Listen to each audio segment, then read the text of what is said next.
Western Islands. A place of peace and tranquility. With dramatic coastlines to explore. Oh wow. It's a place with its own unique cultures and traditions.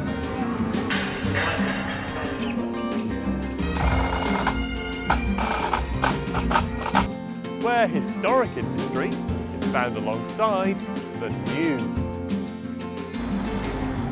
With hidden beauty around every corner.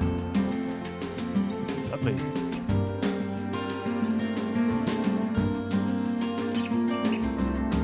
These are the islands of the Hebrides. From the mainland, our journey will take us to Arran, from where we head to the Inner Hebrides, travelling north to Skye. From here, we cross to Lewis at the northern tip of the Outer Hebrides and travel south to our end point on the Isle of Barra, a trip covering more than 1,000 miles.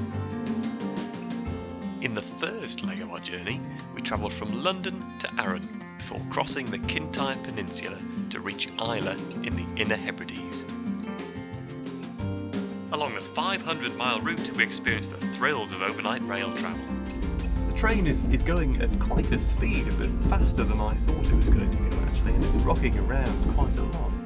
Encounter a very special place of faith and pilgrimage. It's for us a model of how we can be in harmony with the environment. And on Islay, we explore how local organisations are trying to ensure the boom in renewable energy benefits the island's community.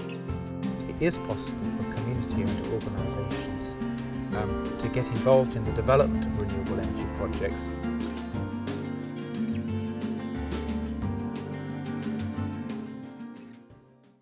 So here we are at the beginning of our journey. We're about to board a sleeper train which will carry us through the night to our first port of call, Ardrossan, on the western coast of mainland Scotland. Since 1873, sleeper trains have provided a unique rail service between London and Scotland, creating an effective overnight travel link between English and Scottish cities. Despite facing increasing competition from low-cost airlines and quicker road routes, it is the trip's novelty which still makes the service popular with travellers today. So we've just boarded the sleeper train and we're now in our rather snug cabin. The sleeper train will take us through the night to Glasgow Central, from where we'll pick up our car and then drive to Ardrossan. Now the cabin itself is quite small, but it has everything that you need. Most importantly, a bed. The train is going at quite a speed, a bit faster than I thought it was going to go actually, and it's rocking around quite a lot. Hence why on the top bunk you have these straps to keep you secure in bed so you don't fall out in the night.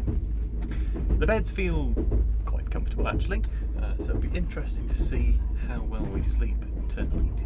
But yeah, it's a lovely little cabin actually, and the great thing about having a cabin is it's very private. You can freshen up and get changed as I have, which is something you can't do on a normal train. And of course it takes you through the night, so you sort of sleep off most of the journey, so it goes, well, hopefully anyway, quite quickly. Depends on how well we sleep. Travelling at speeds of up to 80 miles per hour, the sleeper takes us from London Euston northwards through the northwest of England and over the Scottish border, arriving at Glasgow Central early the next day. From here we head southwest to the town of Ardrossan on the North Ayrshire coast. Better get some rest. I'll see you in the morning.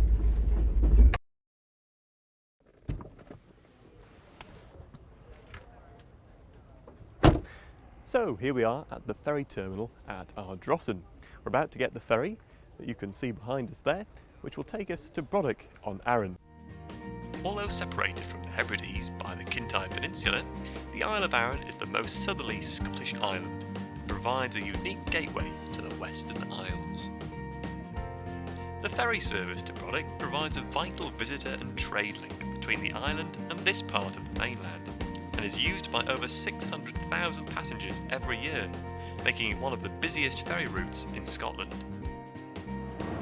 We're now on the ferry, taking us to our first stop on our journey, the Isle of Arran, which you can see in all of its glory behind me.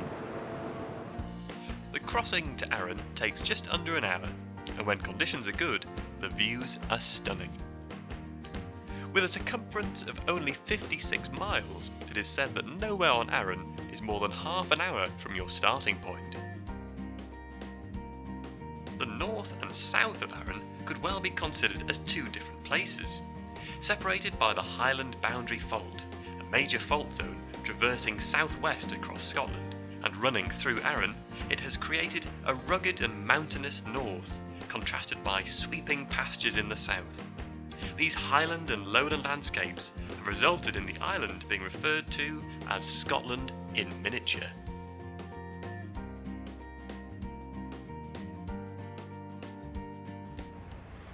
We've just got off the ferry and we've now arrived on the Isle of Arran. And this is Brodick, which comes from the Old Norse word for broad bay. And as we look around it, we can see it's very aptly named. The largest settlement on the island, the village of Brodick, is located along the east coast of Arran, in the shadow of Goat Fell. Once home to the Duke of Hamilton at Brodick Castle, the village is now a popular destination for tourists and hill walkers wishing to explore.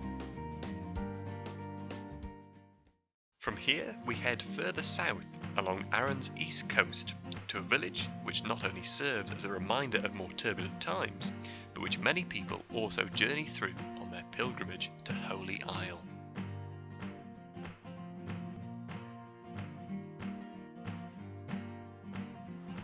This is Lamlash on the Isle of Arran. And over here we have the memorial to the Arran clearances. It's a dedication to the 86 people who lost their homes during the Highland clearances in the 19th century. The clearances were a notorious period in Scottish history, with the development of an agricultural revolution, in particular the rapid growth of sheep farming and land enclosures. It led to forced evictions by landlords who wanted to pursue revenue in this new trade. With apparent government support for agriculture over traditional clan systems, many people had little option but to emigrate, with many heading to the sea coast, the Scottish lowlands and the North American colonies. Although Arran communities bore witness to their own fair share of forced displacement, the effects of the clearances were to be more deeply felt in the smaller islands of the Hebrides. Just offshore from Lamlash is an island which has become a centre of pilgrimage, not just to those who wish to be part of its spirituality, but also to those who wish to discover their inner selves. So we're about to board the ferry, which will take us to Holy Isle.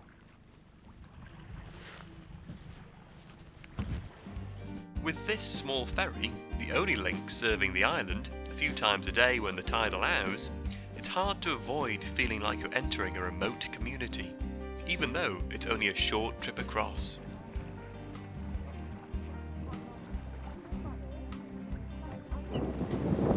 Thank you. We've reached Holy Isle, home to a Buddhist community, but open to anybody of any religion. You can see in the distance the Tibetan prayer flags, which are symbolic of Buddhist communities. It looks like an absolutely fascinating place to explore. I can't wait to get further into the island and see what it has to offer.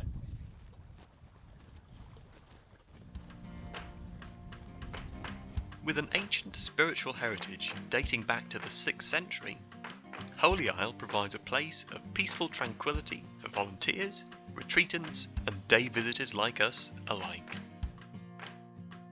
The island's strong Buddhist spirituality is clear to all those who visit, with traditional Tibetan prayer flags and stupas greeting those who arrive on shore. It is said that the stupas are a symbol of the enlightened mind of the Buddha, and that by coming into contact with them transforms the negative energies of both humans and animals. The message on this post is clear: may peace prevail on earth. The oldest recorded name for Holy Isle is Innis Shroin, which means Island of the Water Spirit in Gaelic. During the 6th century, the island became known as Islay Molaise, or Malaise's Island, after Saint Malais, the son of an Irish king who chose to spend a religious and secluded 10 years living in a cave on the west coast of the island. After traversing up a quite steep hill overgrown with ferns, we've reached the site of Saint Malaise's cave.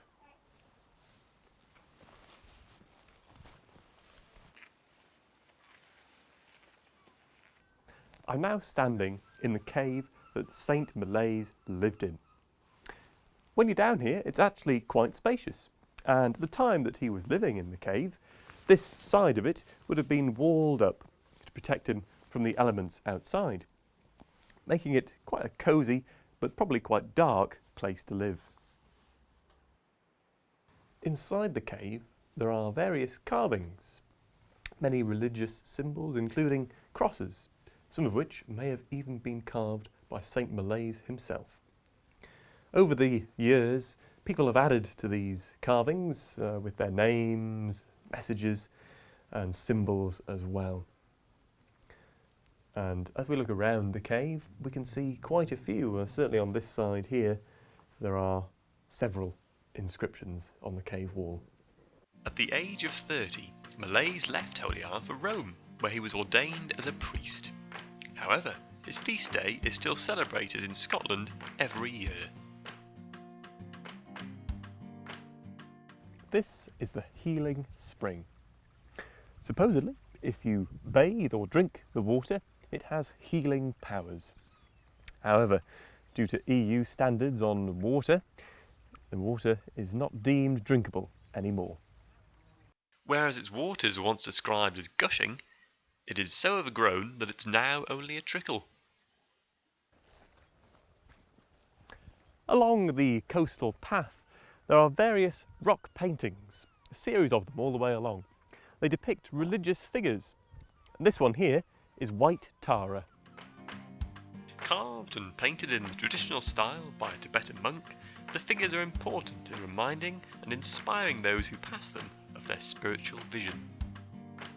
Each painting represents a key historical figure in the Kagyu lineage, one of the main schools of Tibetan Buddhism.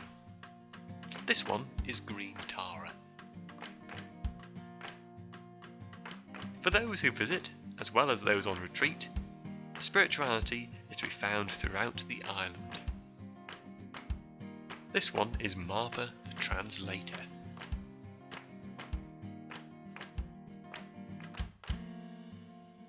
Following the trail around the island, it is possible to see numerous other reminders that this island is different in its own unique way. The Inner Light Retreat is a closed Buddhist retreat which takes place in the converted lighthouse cottages at the south of the island, with produce from their garden available to passers-by for a small donation. It is interesting to see that contentious local issues do not pass them by. We're now on the eastern side of Holy Isle. Behind me you can see Pillar Rock Lighthouse. Pillar Rock was built in 1905 and is very distinguishable because it has an unusual square design for its tower. In fact, Pillar Rock was one of the first lighthouses to be constructed with this square tower design, with several rooms providing shelter for the men who worked there. Cottages and a walled garden were also built on the island for the families of the keepers. Originally housing a paraffin-fueled lamp, the lighthouse became automated in 1977. The founding vision of Holy Isle, and one which it still follows, was to create a sustainable environment where individuals could develop and experience inner peace, regardless of their background or faith. Therefore, it is not a monastery or a Buddhist centre, but a spiritual community which sits perfectly alongside nature. As such, every part of the project has been designed with conservation of the environment at its heart, from solar heated water to a reed bed sewage system. Today, the island is home to a small group of residential volunteers who are joined by those on both short and long-term retreats, and we are on our way to meet one of these volunteers. Annie Sherab is the front of house officer for the Centre for World Peace and Health on the island, which offers retreats and courses for those wishing to take a break from the hectic pressures of everyday life. Everybody who works here on Holy Isle is a volunteer. Yes. The community has around 15 permanent residents, all volunteers, almost all of them lay volunteers. There's only me as a nun and one resident monk here. Okay. Because it's open to all faiths, isn't it? Absolutely, The centre it is a multi-faith centre open Yes. to all faiths or none. Yes. We also have secular mindfulness courses run with the University of Aberdeen. Yeah. And of course it's a guest house as well, so people Yeah. can come and just stay overnight for a few days for their own personal break or retreat. Yeah. And explore the island And most and see certainly what there explore was. the island and enjoy it as Yeah. a special place. Yes, I mean we had a look round. It's a fantastic place. Mm. You know, really peaceful and lovely. But Unspoiled. Yeah. And we believe a great example of how human beings can share the island peacefully with other sentient beings and with the animals that Yes. roam free here. Yes, that's right. There's quite a focus on the ecology of the island and Yes. keeping it sort of natural and We are stewards of the island. It's for us a model of how we can be in harmony with the environment. yes. As we prepare to leave the island, it's easy to understand why those who come here see this as a place of pilgrimage. But even for those like us who are mere day visitors, it is difficult to leave such a tranquil and unique place behind. It's been a lovely day. We've seen all sorts of things going on. We've seen cave paintings and various inscriptions. And as you can see, everyone is so happy that we're back. They're jumping into the water in celebration.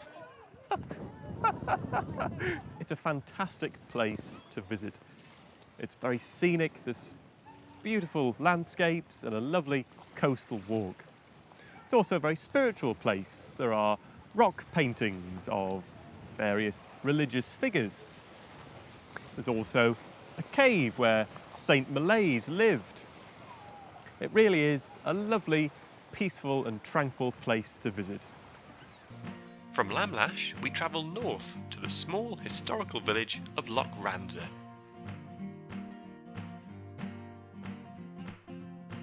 And it's not long before the road leaves the villages of Lamlash and Brodick behind and reaches the rugged and impressive scenery that Arran has to offer. We're here at the site of Loch Ranza Castle, a 13th century fortified building. It was used as a hunting lodge, but also Robert the Bruce, King of Scotland, may have visited. It was also used by James IV in his war against the MacDonald clan.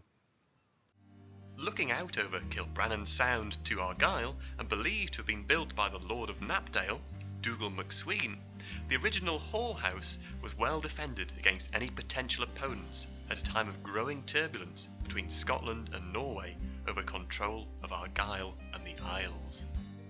Loch Ranza Castle was built primarily as a fortified building.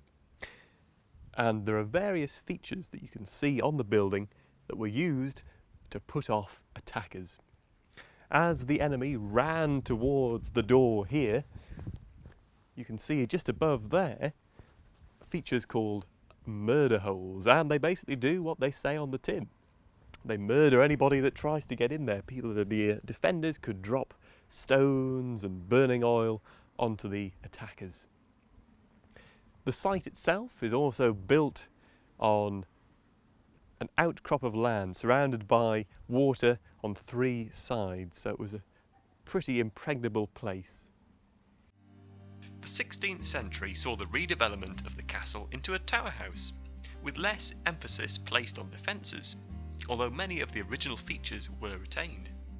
As a result, the castle today provides an insightful glimpse into two very different periods of history. The next leg of our journey takes us from Loch Ranza into the Inner Hebrides. There is no direct route to Islay from Arran, and so we have to first return to the mainland before crossing the Kintyre Peninsula to reach the ferry from Kennecraig, which will take us to Port Ellen on Islay.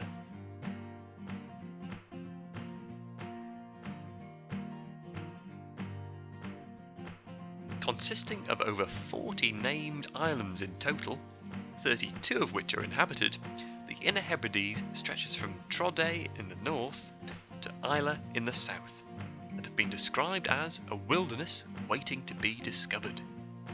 Separated from the neighbouring Outer Hebrides by the tidal waters of the Minch, Little Minch and Sea of the Hebrides, this group of islands have become famous for their wildlife, landscape and culture. When you're on the islands of the Hebrides, it's easy to drive across them. However, the best way of getting between the islands is by ferry. Although some of the islands do have airports, the ferries are reliable and regular. Indeed, boats have been linking the Western Isles since the early 19th century, with the advent of the steamship forging the way for the reduced isolation of island communities. These so-called lifeline links between the islands of the Western Isles have been provided in their current form since 1973, with 25 routes serviced by 29 vessels. Every year, these services transport over 4 million passengers, over 1 million cars, and more than 90,000 commercial vehicles. Despite these numbers, however, the Scottish Government still subsidises these routes, something which demonstrates the vital role that the ferry services continue to play in linking the islands today. So, we've been given exclusive access to the bridge of the ferry.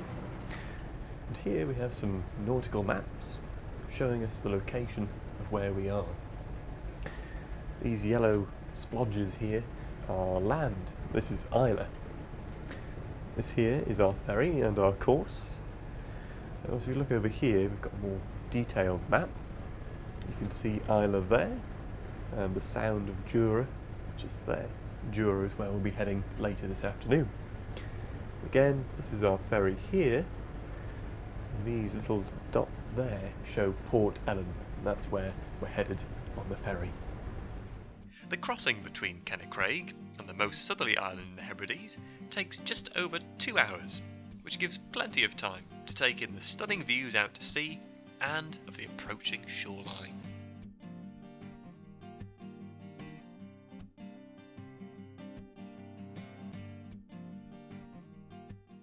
We've just arrived in Port Ellen on the island of Islay. Behind me is the ferry terminal that we've just arrived at. Over here we can see the Port Ellen Marina, and as we walk over here you get your first glimpse of the town across the Port Ellen Bay. Situated around Leodamus Bay and built in the early 19th century, Port Ellen is Islay's second largest town, and even in damp weather appears quite quaint. However, it is also the island's main deep water harbour and port, and the hum and far from attractive appearance of the ferry terminal are constant reminders of this. Islay is also a focus for many renewable energy projects, and is considered to have one of the highest renewable energy potentials in Europe because of its location in the North Atlantic. One of these projects, the Islay Limpet, is located further along the coast through Port Charlotte on a remote and barely noticeable site just outside of Port Haven. The Limpet, or land-installed marine-powered energy transformer, is the world's first commercial wave-powered device connected to the UK's national grid. This concrete bunker-like structure behind me is the Islay Limpet. It's a renewable energy source using power of the waves from the sea. As waves crash into the limpet, they force an oscillating water column up and down, which in turn forces air out through a Wells turbine, creating the energy. It's a relatively new and pioneering renewable energy source. The limpet itself was built in 2000. However, it is now mainly used for research and development into Wells turbine use and wave energy in general. Capable of generating 500 kilowatts of power, the Limpet continually produces power day and night, and up until the end of 2011 had been running for more than 75,000 hours. However, the Limpet is far from the only renewable energy scheme in place, or indeed planned, for the island. With the Scottish Government's aim for renewable sources to generate the equivalent of 100% of Scotland's gross annual electricity consumption by 2020, there is increasing interest in establishing new schemes both on and around Isla's shores, something which is opposed by many in the community. Philip Maxwell is the chairman of the Islay Energy Trust, a community-owned renewable energy organisation, the purpose of which is to develop renewable energy projects for the benefit of the community. What are the projects that you have at the moment? Well, I think the one that may have the greatest long-term significance is our involvement in the Sound of Islay tidal energy project. Yes. And the background to this is that 4 or 5 years ago we were doing our own feasibility study into harnessing the power of the tidal flows in the Sound of Islay, which are very significant. At the same time, Scottish Power Renewables were also looking for a site to do a demonstration array of devices. Now, tidal energy is at a very early stage of development, and at the moment they're testing individual devices and technologies up at a test centre in the Orkneys, but there are no arrays of devices like you see arrays of wind turbines on land. And Scottish Power wanted to find a site where they could place an array, and they selected the Sound of Islay to do it. We agreed that there probably wasn't room in the Sound of Islay for 2 projects, and they basically made us an offer that we couldn't refuse, and that offer constituted paying us a service fee, us being the Islay Energy Trust, and we would provide services to Scottish Power, which included having our own tidal project development officer. Yes. And that project, the devices will be installed in 2016, and we work closely with Scottish Power on all the Islay aspects of the development of that project. We also have a plan to put up a community-owned wind turbine. Because of constraints on the electricity grid capacity, it's not a very big one, 300 kilowatts, but we estimate that will yield something like £60,000 to £80,000 per annum for the community.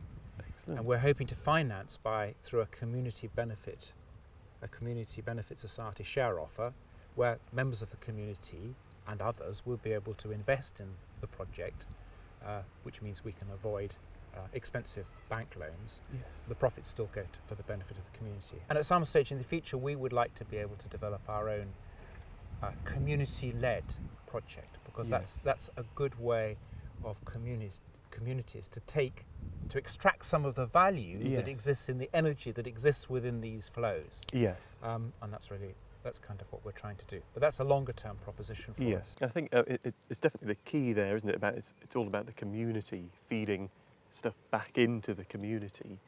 The benefits. What are the sort of the key benefits, say, for the community? Well, in the United Kingdom as a whole, we don't have a tradition of community involvement in business, and certainly not community involvement in renewable energy, like exists in Denmark and Germany and some other European countries. But the opportunity is there, and I think what we're hoping to demonstrate is that it is possible for community-owned organisations to get involved in the development of renewable energy projects, and then take some of what the economists call the rent out, and so that it comes back into the community and doesn't go off to external investors. But we would hope over a period of a generation or so, to build up a substantial capital sum that, as it were, belongs to the community. So the trust itself has members, am I right in thinking that? Yes. Anybody can become a member Anybody of the can trust? become a member. Yes. We have, at the moment, 315 members, which is around about 15% of the eligible community on Islay. I mean, to be a full member, you have to be a property owner or resident on Islay. Okay. Other people can become associate members. Yes. But we're told that having something like 10 to 15% of the eligible population of members is quite a high proportion. And we like to think that our annual general meetings are some of the most interesting that are held on Islay. We like to tell people about the progress that we're making on the projects, Yes. and give them a story which brings the activities that we're doing to life. Yes. Renewable energy schemes will always prove to be controversial, especially so amongst small communities in tranquil surrounds, such as here on Islay. However, although new organisations such as the Islay Energy Trust are aiming to work with renewable energy giants to ensure community interests are considered, only time will tell whether these partnerships will work for both sides. In the next episode, we continue our route through Islay, discovering more about the island's local history and traditions. And we meet some of the people who work on the island to produce the famous Islay single malt whiskies.